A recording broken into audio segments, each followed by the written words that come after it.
Okay. Um, I don't know if any of you are joining. Let's see. Oh, it's just me. That's fine. Um, if some of you come in after I've started this, I'll acknowledge you and let you know. Um, this is again impromptu um, ritual, if you will, just like the one that I did for the solstice. And I told people in the womb room to join me uh, while I was doing it by working the Shakti Cluster as they know it, by loading on the button that represents the anthropos. I'm not going to use the word Rome anymore because um, this is my reworking of the Shakti Cluster. So, even though I made up that handheld app after watching the video, I have come to learn through my own connection with the wisdom of the earth that model that was stolen from JLL is to work black magic. And that's what a lot of people have had trouble with the Charlotte working, is that I don't want to kill anybody. I don't have such hatred for anybody that I want to kill them. I want to do something else. Okay? So I reworked the Shakti cluster through this ritual and through the wisdom of the earth so that it can be used for healing and not for making lethal strikes or putting the hoodoo on people that bother you with their bad energy and all that kind of stuff. That's going in a whole different direction than what I believe the goddess has as a message for us at the end of the Kali Yuga. The Kali Yuga is the Iron Age. The Iron Age is the last stage of, I guess, a cycle, starting with the Golden Age, then the Silver Age, then the Bronze Age, and then the final stage is the Iron Age, or the Kali Yuga. The Yuga means an era, okay? In the Golden Age, humans or anthropos walked with the gods, i.e. the aeons of the pleroma, through the telluric energies in the planet surface or center of the planet, emanating from the center of the planet and from the atmosphere. But at that time, people were less material. They were less solid. And that's why they lived so long, because they didn't have the entropy that we're suffering from now. Okay? The genome is breaking down. It's been replicated so many times over so many iterations that it's getting clogged up with what we call viruses in a computer, and it needs to be defragged. Okay, just like your computer needs to be defragged. So that's what we're witnessing at the end of the Kali Yuga. It's this defragging process where the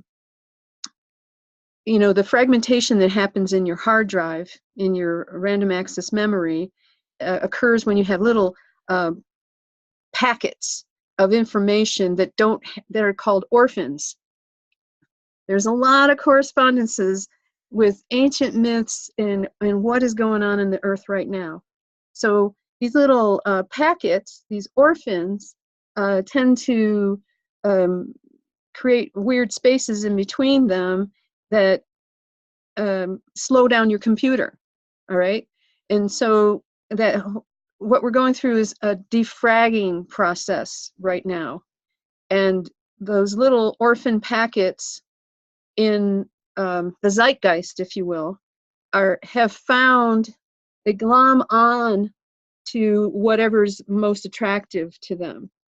So the little orphan packets are represented by, from my understanding, they're represented by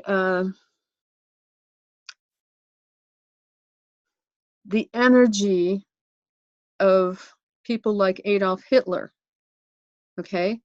Adolf Hitler was a fatherless child. He's a son of a widow.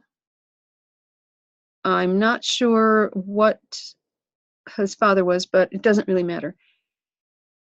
And he didn't get attention from the only parent that he had.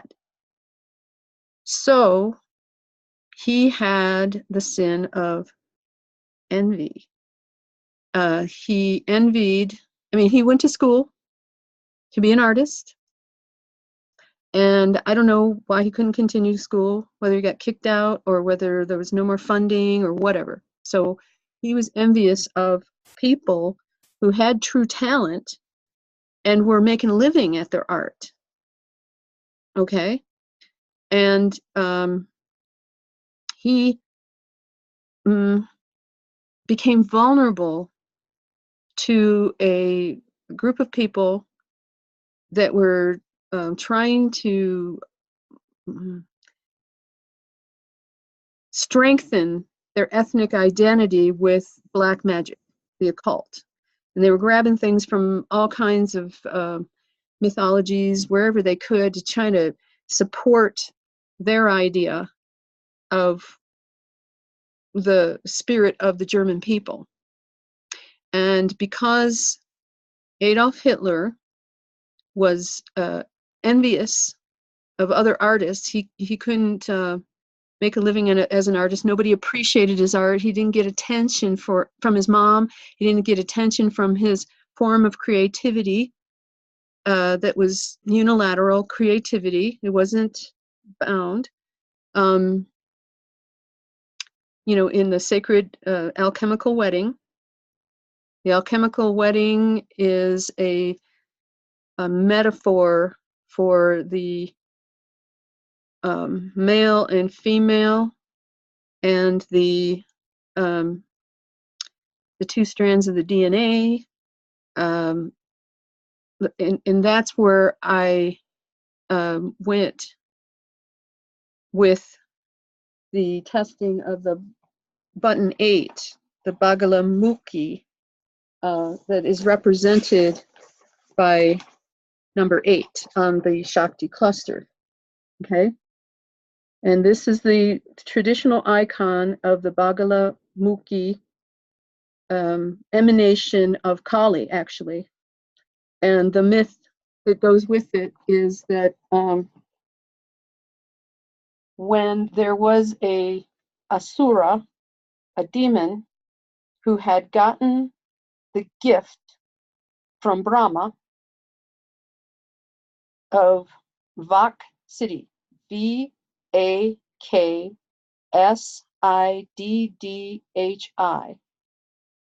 This ability that he got from spirit, basically, the undifferentiated spirit, it doesn't even come from the earth, or Gaia Sophia, whatever you want to call her.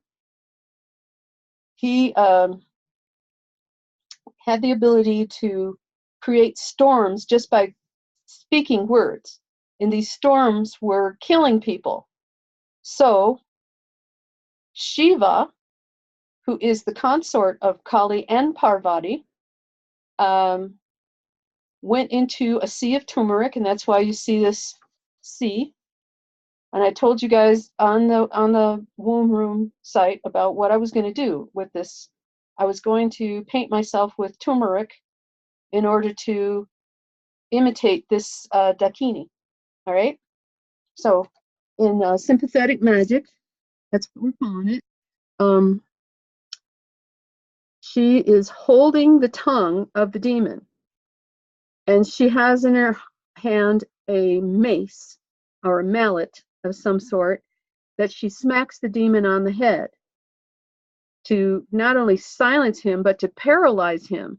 And in his paralysis, in his powerlessness, to stop his activity, not only what he's saying that's coming true, that's creating these storms and killing people, but also to take his energy away from him, to remove his Shakti, his power.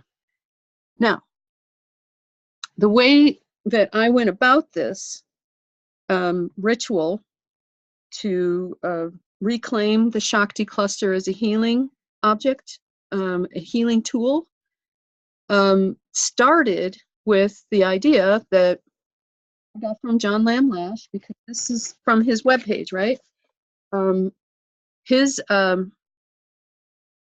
don't know what you call it, lunar Shaktis or whatever. The idea is that you observe these energies that are indicated by the lunar shift of the crescent moon at sunset. And that starts the shift of that particular energy. And this one that we just had, I think about 12 days ago, I'm not sure when that day was, I think it was a Friday, was the lunar shift of the twins. And Bagalamukhi is attached to this twinning idea. So these are the images that I got for the twinning. This is a Merkaba. And Aaron said, oh yeah, that's a 3D Star of David. No, it's not a 3D Star of David.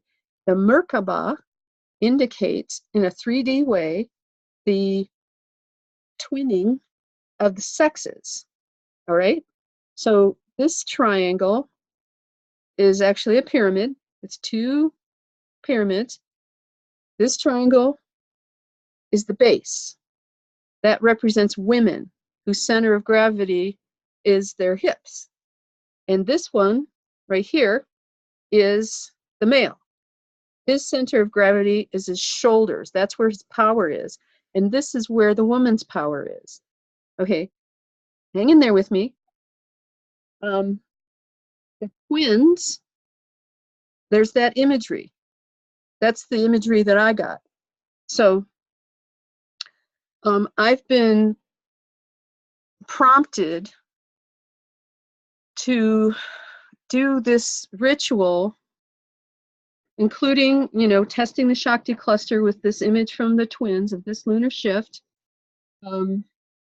based on my pre-solstice meditation.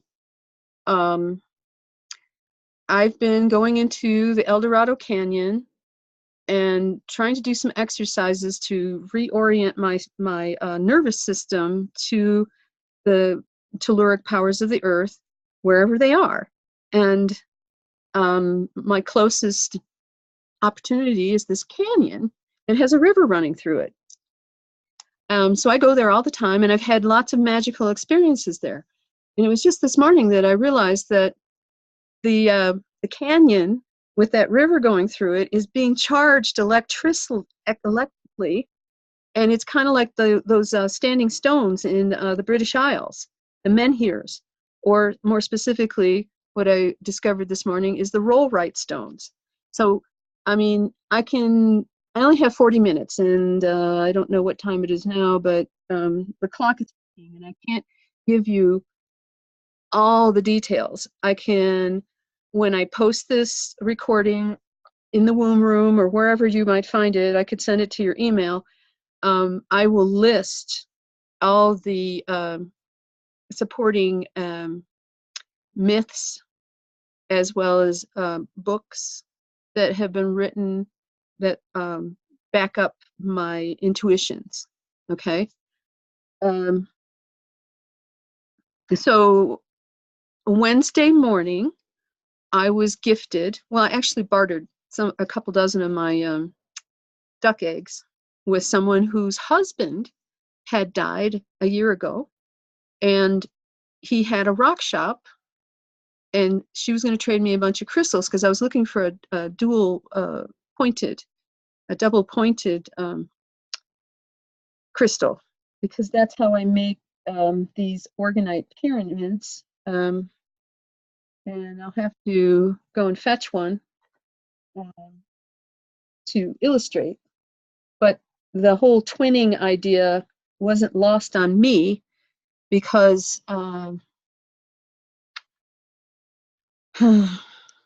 my first use of magical mushrooms was in response to the death of my brother, Michael William Nixon.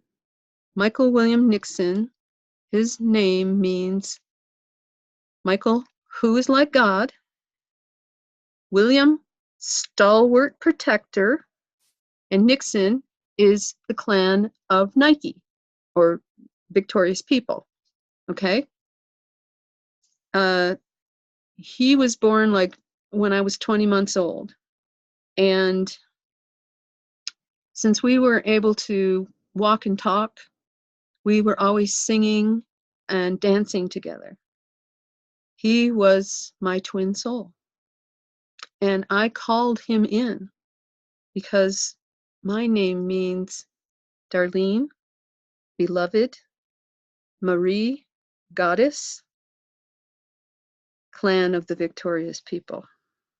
I called him in because I needed help from a stalwart protector against my eldest brother, Charles Manley Adrian of the Adriatic Sea, Nixon Jr. And Charles Jr. Is a narcissistic, wounded person, male. He's a wounded male. And he started preying on me sexually before my 5th birthday. And he was a very, well, we were all precocious, intellectually and sexually. He developed secondary sexual characteristics. He even had a mustache by the time he was 12. So he had too much testosterone. He was poisoned by testosterone. You want to go back into the whole toxoplasmosis gondii? We can go there. But for the moment, I don't have that much time. So he's poisoned by testosterone. I used to have dreams about crying miserably to be held by my mother. And these were recurring dreams. It wasn't until I was around 17 that my mother confirmed that my father forbade her to pick me up and hold me to her body and comfort her. Okay? But I think she was shifting blame because she was not held when she was a baby, because her mother didn't know how to do that, because she was she lost her mother in childbirth. She was born, she was a motherless mother, and my mother was a motherless mother. And my mother was smoking heavily while I was in the womb because of her abuse and trauma. So both my brother and I were born of that same woman, and she neglected both of us. So my older brother has that same wound as Adolf Hitler. But instead of being a fatherless child that didn't get attention from his mother, my father was also a narcissist and a son of a narcissist, and he was constantly beating him and berating him, and created a freaking monster. So my older brother's solace, since he didn't get held by his mother, and as a matter of fact, I would have dreams about both of us chasing our mother around and crying to be held. And in one of those dreams, I actually touched her and I got this electric shock. And in another one of those dreams, when we were both reaching out to her, it was this weird image of her vagina opening up and looking like menstrual. I think it was afterbirth. But it was very disturbing to me. And I've been very disturbed for most of my life with all, the various abuses at the hands of men and women, but mostly sexual abuse. Whether it's actual physical sexual abuse or psychic attack. And that is where I started on this trip on January 6, 2016, to resolve an issue with such severe jaw clenching that it's even changing the shape of my teeth. I'm doing it. And I've cracked the major molars in both upper and lower jaw in this jaw clenching that I wasn't even aware of. So here we go. I could go more into this, but I want to get to the point about this ritual. 6 months after my brother died, I did magic mushrooms in a specific intended way, not just so I could see pretty colors like people do with acid. It was a specific intention. And part of it was on a subconscious level, in that by losing my brother on May 28th, 1994, I lost my twin. And it was worse than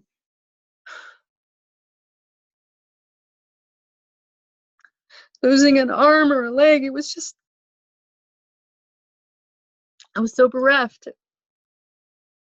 The last thing he said to me, before he couldn't talk anymore because the brain tumor was pressing on his speech center, was he was on a payphone in the hallway of the VA hospital, and he says, "Well, it's good that I'm able to talk to you." And I said, "Okay, what did you want to talk about?" He said, "Well, someone needs to know what to do with my bodily remains." And I'm like, "Okay, so what is that?" He said, "Burn them and throw them in the river." And I said, "Do you have a river in mind?" And he said, "The river that runs through your garden." And then bam, he had a seizure and fell on the floor, and he was never able to speak to me anymore after that.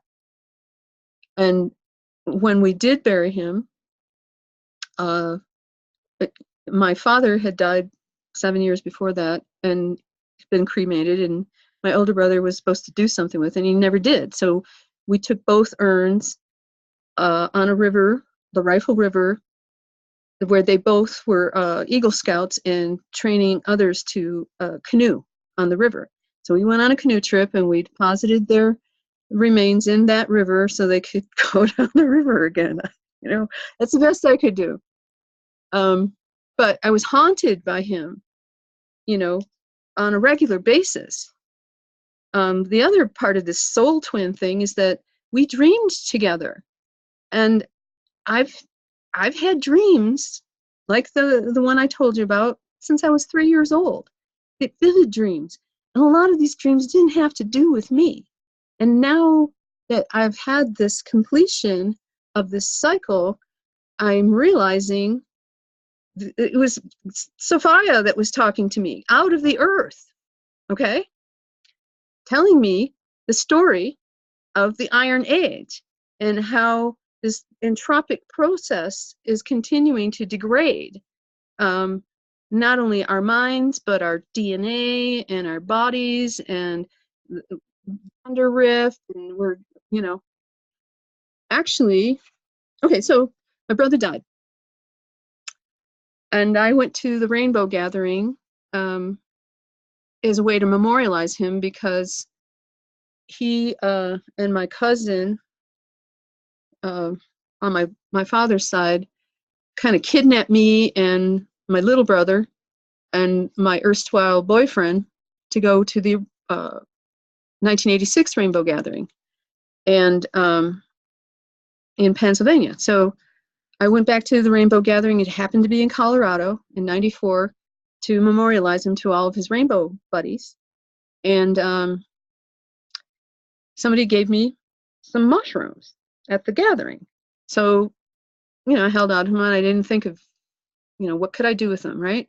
So I used them in this particular way in the Pike National Forest on a December day as a way of processing his death, but also to kind of get some help, because I was at a crossroads where I couldn't figure out how to make enough money to pay rent or whatever, what am I going to do?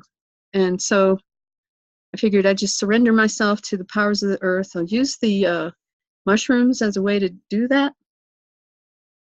And looks like I have 12 more minutes. So use the mushrooms. And I laid naked on a rock and just said, I'm dedicating myself to the powers of the earth. Bam. And when I started getting cold, I put my clothes on and sat in front of the rock. And I didn't see any colors or anything like that while I was staring at the grass, but the grass was swaying back and forth. And it spoke to me in my mind. I didn't hear a voice. It was just this, it was like an object lesson or something. But I was getting messages from her through one of her emanations, which was the grass, that was saying, you want to learn how to survive? Why don't you be like us? We just sway back and forth with the wind. We don't get knocked over by the wind like a hardened tree does. And whenever we shoot up a blade, what we're doing is we're collecting the source of our energy, the sun, and we're putting it down into our roots. So if we get stamped on, we get frozen, we get scorched, we get chewed on, it doesn't matter, because we've put ourselves, our energy into the earth. And that's what you need to do. You have to get in the earth and get out of your head, get into the earth, because that's where you're going to find everything you need, is in the earth. And I just sobbed, and it was gut-wrenching sobbing, because I made a decision when I was suicidally depressed as a child because of all this abuse, that I couldn't stand to be creative and imaginative anymore, because it was too much pain. So I shut down my intuitive self, a way to survive. And it made me, you see this painting up here? This was after I got that healing. Before that healing, all I could do is black and white, pencil drawings, pen and ink, very controlled and cut and dried, because I just was like, everything's empirical, total logic, A must follow B, or B must follow, you know what I mean? None of this circular stuff, which I just fell into after 1994.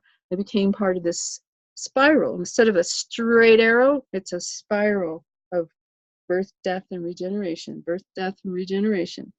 And that started my goddess worship pagan self. And there's more to the story, but the Shakti Cluster and this idea of twinning all plays into that. And tomorrow, with help from other folks, I would like to explicate the process that I went through in imitating this Dakini to heal not only the gender rift, but the scar of the birth trauma, and the crystal grid that helps to create that safe space, like a womb, for that healing to occur. So come on back tomorrow. Oh, wait a minute, I've got 8 more minutes. Woohoo! All right. If we look at, I got some help with setting up the ritual with some information from Aaron and Elisa, to include these characters that represent not just the Merkaba, but this is my impromptu Shiva Lingam, and you'll see this kind of imagery in the Southwest with the people that are called the Pueblos, or Hopi, or Zuni. They have these things called kivas, which represents where they emerged from, the yoni of the earth, right? And in Hindu imagery, they have this thing called it's Shiva's lingam, Shiva's procreative ability in the Mother Earth, right? And I had done this about a year ago as a way to say, okay, we need some way to hold this stone up so it's phallus-like, and I just threw it in this thing. Everything just fell together so seamlessly. It was amazing.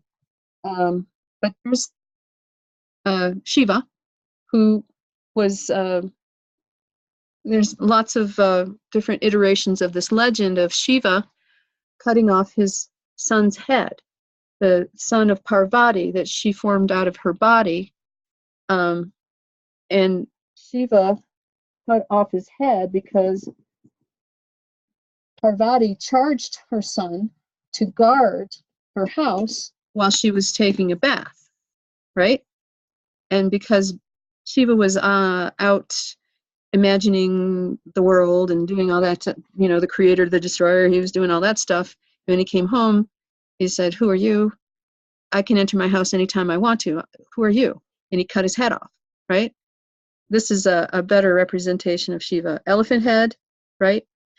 So to make up for his sin of cutting off his wife's son's head, he replaced it with an elephant head.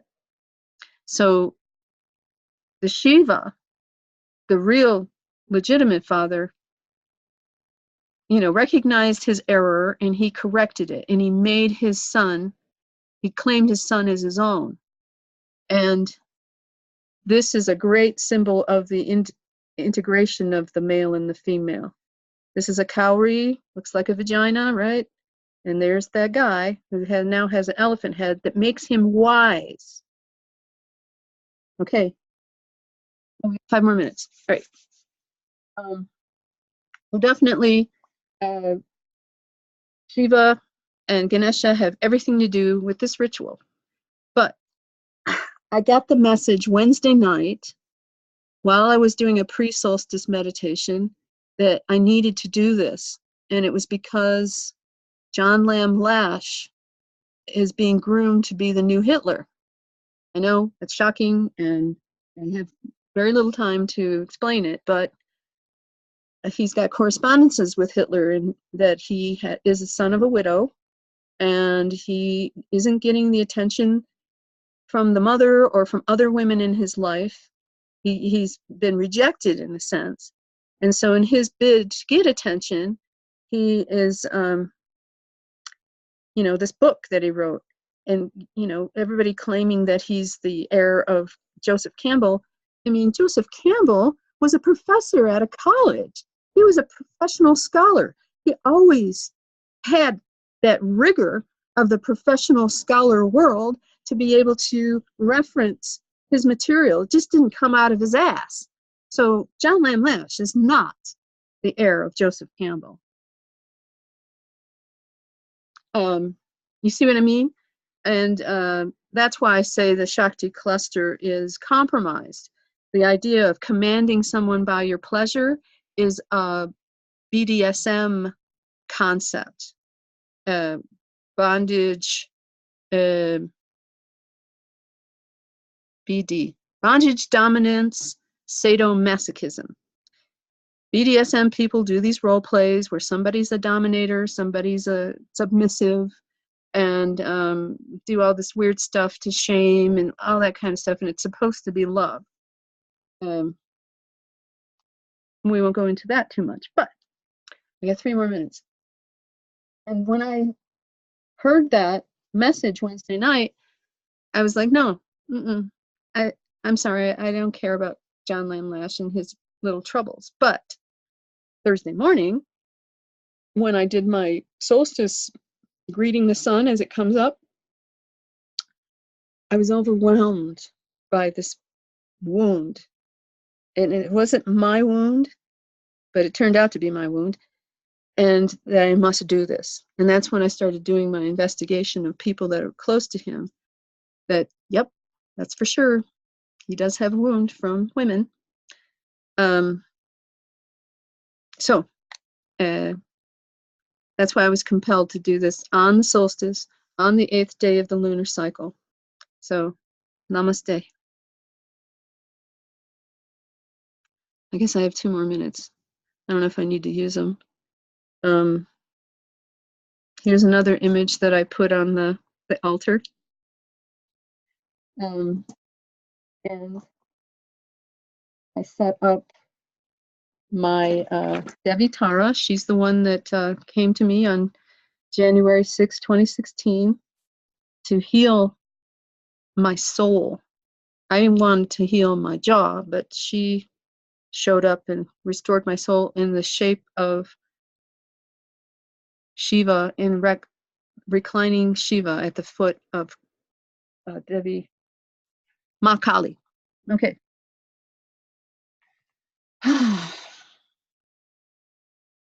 And just like on the solstice, I had very little time to do this. So hopefully you'll join me tomorrow. Bye.